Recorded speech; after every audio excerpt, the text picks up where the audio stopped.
আসসালামু আলাইকুম সম্মানিত ভিউয়ার্স, আমার নতুন আরেকটি ভিডিওতে আপনাদেরকে জানাই স্বাগতম। সম্মানিত প্রিয় সুধী, আপনারা দেখতে পাচ্ছেন আমি মেশিন সার্ভিসিং করার জন্য আসছি। সার্ভিসিং করতেছি, অনেকগুলো মেশিন আমাকে সার্ভিসিং করতে হবে। আর আপনারা দেখতে পাচ্ছেন আমি প্লেট পরিবর্তন করব এখন। আসলে মেশিনটা পুরোটা একটু ওয়াশ মারতে হবে, হ্যাঁ, যেটাকে বলা যায় যে পুরাও হবে মেরামত, ওয়ালিং বলা হয়, সার্ভিসিং বলা হয়। হ্যাঁ, মেশিনের খুবই দুর্গতি বা বাকি অবস্থা হয়ে আছে। হ্যাঁ, আপনারা দেখতে পাচ্ছেন। তো এই যে দেখতে পাচ্ছেন এগুলা আমি হাঁড়ি খুলতেছি। আসলে আপনারা যদি যারা বাড়িতে মেশিন ব্যবহার করেন, মেশিন যাদের আছে, এটা শুধু একটা মেশিন নয়, স্বপ্ন মানুষ একটা আপনার আমার একটি স্বপ্ন। যার মেশিনটা আছে সেটা একটি স্বপ্ন, একটা গরিব মানুষের অনুপ্রেরণা, একটা গরিব মানুষের স্বপ্ন, একটা গরিব মানুষের রেজেক রুজির ব্যবস্থা করে দেয় মেশিনটা। হ্যাঁ, আমি ছোটো থেকে ভাবতাম বা লেখাপড়া করে আব্বা আম্মা প্রায় বলতো, বা আব্বা আম্মা যতটুকু বলতো তার চেয়ে কিন্তু মানুষ বলতো যে কী করে খাবে। তো এই মেশিন জগৎটা আমার জীবনটাকে, এই মেশিন জগতে আমার জীবনটাকে আল্লাহর রহমত, এই মেশিনের ওসিলায়, ওস্তাদের ওসিলায় আমার জীবনটাকে আমি পরিবর্তন করেছি। আর আজকে এই বিদ্যাটা শিখতে বিধায় আপনাদের ভালোবাসা পাচ্ছি। আমি যদি এটা আমি না জানতাম তাহলে কিন্তু আপনাদের ভালোবাসা আমি পাইতাম না। এই ওসিলায় কিন্তু আমি আপনাদের ভালোবাসা পাচ্ছি। এই যে আপনারা দেখতে পাচ্ছেন আমি বইটা খুলে নিব, অবস্থা খুব একটা ভালো না। দেখেন কী অবস্থা, দেখতে পাচ্ছেন। তো যত্ন করলে রত্ন মিলে, এই জন্য যত্ন নিতে হবে। মেশিন একটা আমার মতো গরিব মানুষের কাছে একটা আমাদের রুটি রুজির বলতেই পারি। তো অবশ্যই এটা অফিসের মেশিন, যেহেতু এখানে মানে সবাই এটাকে গুরুত্ব দেবে না, বা সার্ভিসিংটা বা বলা যেতে পারে রক্ষণাবেক্ষণ, বা এটাকে এইভাবেও বলা যেতে পারে যে গুরুত্ব দিয়ে যত্ন নেওয়া, যে যেভাবে চালায় পারে। আর আমার ওস্তাদ যতটুকু সহযোগিতা করে বা তাদেরকে বোঝানোর চেষ্টা করে মেশিনটা সুন্দরভাবে রাখার। তো সম্মানিত ভিউয়ার্স, এই মেশিন আপনারা যারা ব্যবহার করেন অবশ্যই আপনারা মেরামত বা সঠিকভাবে রাখার চেষ্টা করবেন। যদি সঠিকভাবে যদি না রাখেন তাহলে কিন্তু এই যে কত সমস্যা মেশিনের হয়ে গেছে।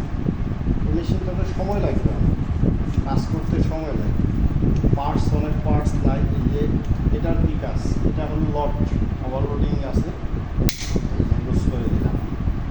আপনি যখন মেশিন চালাবেন স্বাভাবিক কাপড়ে, তখন এটা উপরে থাকবে। এটার হিসাব কিন্তু আমরা অনেকে বুঝি না, এটা কিন্তু লক হয়ে যায়। আমি চাপ দিলাম, লক হয়ে গেছে। এটা কিন্তু অনেকেই জানে না এটার কাজ কী। ঠিক আছে, এটা এখানে চাপ দিলে আবার আনলক হয়ে যাবে, আনলক, আবার চাপ দিব, লক হয়ে গেছে। তো যখন আমরা পাতলা কাপড় সেলাই করব তখন আমরা আনলক করে দেবো, মানে খুলে দেবো, এটা লুজ করে দেবো। এটা একটা ভালো পদ্ধতি, সিস্টেম। আর অন্যান্য মেশিনের এটা তো থ্রেড আছে, তো এটা হলো খুব একটা ভালো পদ্ধতি আমি মনে করি, যদি নষ্ট না হয়। আর মোটা কাপড় যদি সেলাই করা হয় তাহলে এইভাবে লট করে দিতে হবে, তাহলে মোটা কাপড় বেশি লট নেই। এটা এখন হালকা, দেখেন হালকা, দেখেন। এই জন্য পাতলা কাপড়, যদি পাতলা কাপড় সেলাই হয় তাহলে এইভাবে থাকবে, আর যদি মোটা কাপড় দিয়ে দিলে এটা লক করে দেবে। এই যে এখন টাইট হয়ে গেল, অনেক টাইট, আবার দিব, এই যে লুজ। তো সম্মানিত ভিউয়ার্স, এইটার কাজ আপনাদেরকে দেখিয়ে দিলাম। আর আমাকে ফিটটা খুলতে হবে, ফিটটা দেখুন, ফিটটা কী অবস্থায় আছে, পরিবর্তন করতে হবে নাকি। হ্যাঁ, একেবারে শেষ অবস্থা খারাপ, এটা পরিবর্তন করে দিতে হবে। দাঁতিটাও দেখি, দাঁতিটা খুলতে হবে, দাঁতিটা খুলে দেখতে হবে পরিবর্তন করতে হবে নাকি আবার? সম্মানিত ভিউয়ার্স, আমার এই কষ্টের ভিডিওগুলি, এই গরিব ভাইটির ভিডিওগুলি যদি আপনাদেরকে ভালো লেগে থাকে তাহলে অবশ্যই আপনার একটা ক্লিকেই আমার হয়তো 1 লক্ষ টাকা পুড়তে গেলে কিন্তু 1 টাকার প্রয়োজন হয়। 1 লক্ষ টাকা পুরাইতে গেলে 1 টাকার প্রয়োজন হয়। তো আমি এতটুকু বলতে পারি যে সেই 1 টাকাটাও যদি আপনি হয়ে থাকেন আমার জীবনে, তাহলে কিন্তু ওই 1 লক্ষ টাকার ঘাটতিটা আপনি 1 টাকা দিয়ে পূরণ করে 1 লক্ষ টাকার কোঠাটা পূরণ করতে পারবেন। তো এই জন্য বললাম, এখন আমি এটা চেক দিব। এই জন্য বললাম আমাদের ভিডিওগুলো যদি ভালো লেগে থাকে তাহলে অবশ্যই লাইক করবেন, শেয়ার করবেন, ইউটিউব চ্যানেলটাকে সাবস্ক্রাইব করবেন, বেল আইকনটি ক্লিক করে রাখবেন। এখানে দেখেন আমি এটা একটু খুলবো, যদিও লুজ আছে, আমি যেহেতু আমাকে মানে চেক করতে হবে, চেক করে দেখবো। পিনটা খুলে নিচ্ছি, পিনটা খুলে নিয়ে বুশটা খুলে নিব, হালকা খুলব পুরোটা। বুশটা খুলে নিয়ে দেখবো এখানে সুতা ঢুকে আছে। যদি সুতা ঢুকে থাকে তাহলে আমাকে সুতাগুলো বাইর করতে হবে। মোটামুটি ফুল যে একেবারে ক্লিয়ার আছে তা কিন্তু নয়, অনেক সুতা আটকে আছে।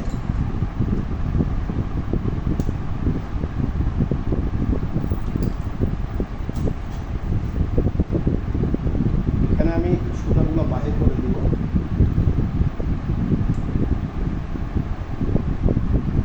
এখানে তেল দিতেছি আমি।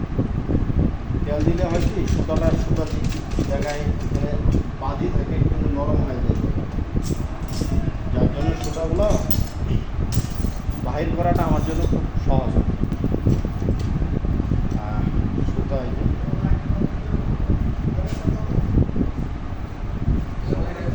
নাই ওই রুমে।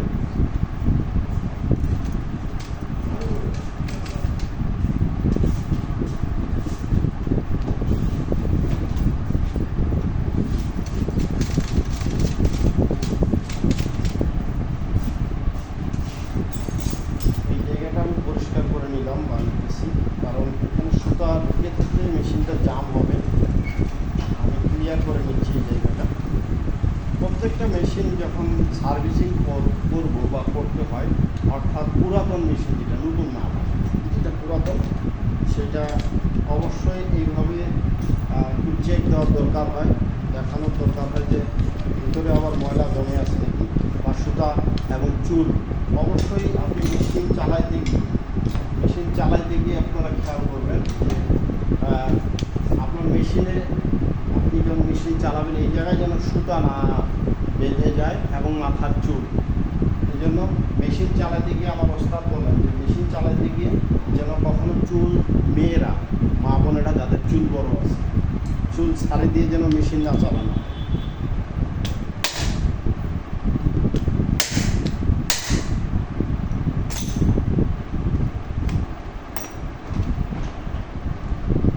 পিনটা করে দিলাম।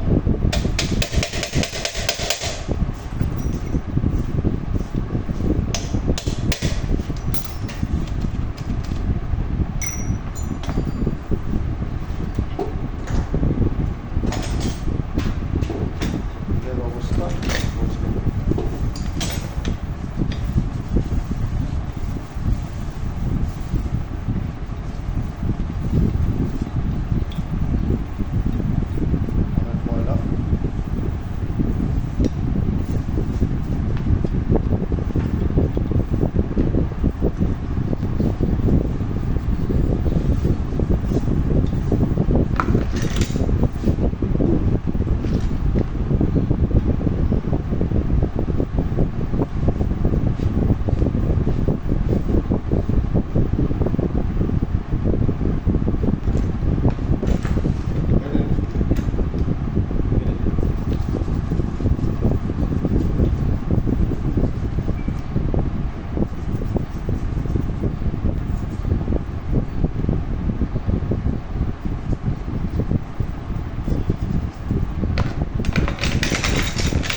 ঝ্যানঝেনে একটা শব্দ হচ্ছে ব্রেনে।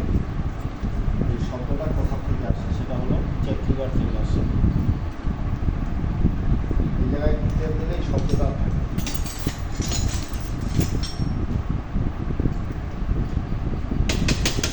বন্ধ হয়ে গেছে। তেল দেওয়ার জন্য ছিদ্র করে রাখছে কোম্পানি, কিন্তু বন্ধ। আপনাদের দিক দিয়ে কোনো দিনও তেল দেওয়া হচ্ছে কিনা জানাবেন।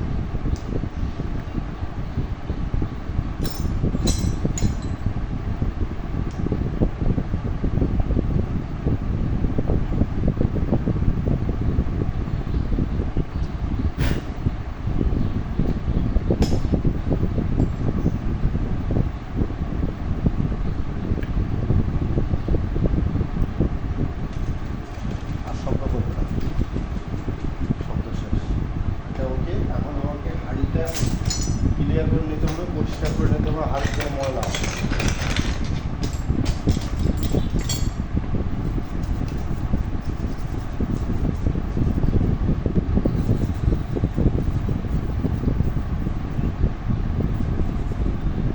এর সাথে আমাকে চেক করে নিতে হবে, হাঁড়ির ময়লা পরিষ্কার করার সাথে সাথেই আমাকে আরেকটা জিনিস চেক করতে হবে, সেটা হলো এই স্ক্রুপিটা লুজ আছে কিনা, এবং পাতিটা, যে হাঁড়ির পাতিটা আছে এই পাতিটা আবার ছিদ্র হয়ে গেছে নাকি মিডিয়াল দিয়ে, সুইয়ের আঘাতে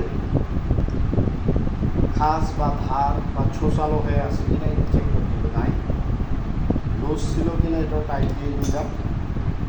এই জায়গায় ময়লা জমে থাকে, এখানে ময়লা থাকলে আপনার মেশিনের শ্যাটেল ববিন সব খুলে পড়ে যাবে।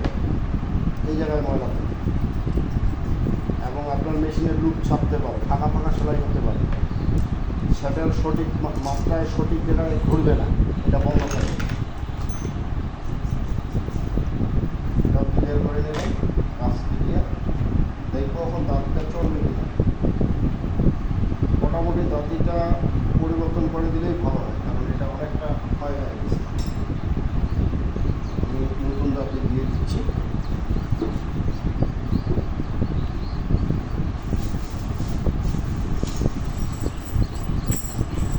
নতুন দাঁতি ব্যবহার করবো, কাজটা চেক করে নেব। মেশিনটা নতুনই আছে, শুধু পড়েছিল। এটা খুলে আমি টেনশন পত্রটা চেক করে নেব একবারে। টেনশন পাতিটা ঠিক আছে, মেশিনটা নতুন কিন্তু পড়েছিল, যার জন্য এই সমস্যাগুলো হচ্ছে।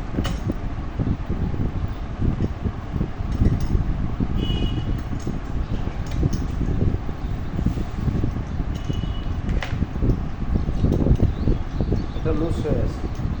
সেদিন একজন মেশিন ঠিক করে আনছে আমার কাছে, আমার বলছে যে এটা পরিবর্তন করে দিতে হবে, থ্রেড নাই, নাটটা লুজ হয়ে আছে।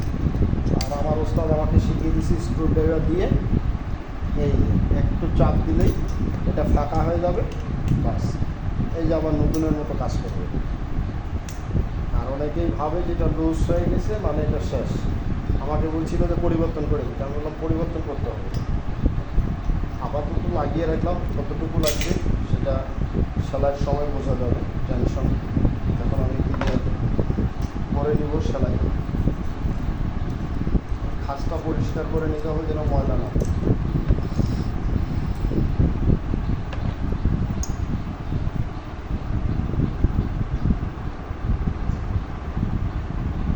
সেকেন্ড প্রসেস এটা হচ্ছে সমস্যা নেই।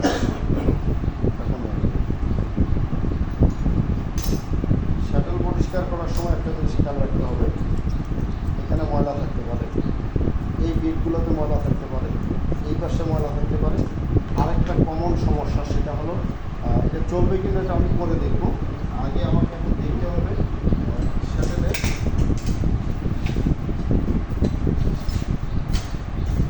সুতা কাটার কারণ হলো এই যে এই জায়গাটা, এটা ধারালো হয়ে আছে, এটা অবশ্যই দেখতে হবে। যদি ধারালো থাকে তাহলে কিন্তু সুতা কেটে যাবে। আমি ঘষে নিচ্ছি চেষ্টা করে দিয়ে। আমার এদিকে কাজ শেষ, ফিট পরিবর্তন করতে হবে, এটা চলবে না। ঠিক আছে, একটু ক্লিয়ার আছে, অরিজিনাল ব্লেড ঘষে দিতে দেবে। সম্মানিত ভিউয়ার্স, ভিডিওটি ভালো লাগে থাকলে অবশ্যই লাইক কমেন্ট শেয়ার করবেন।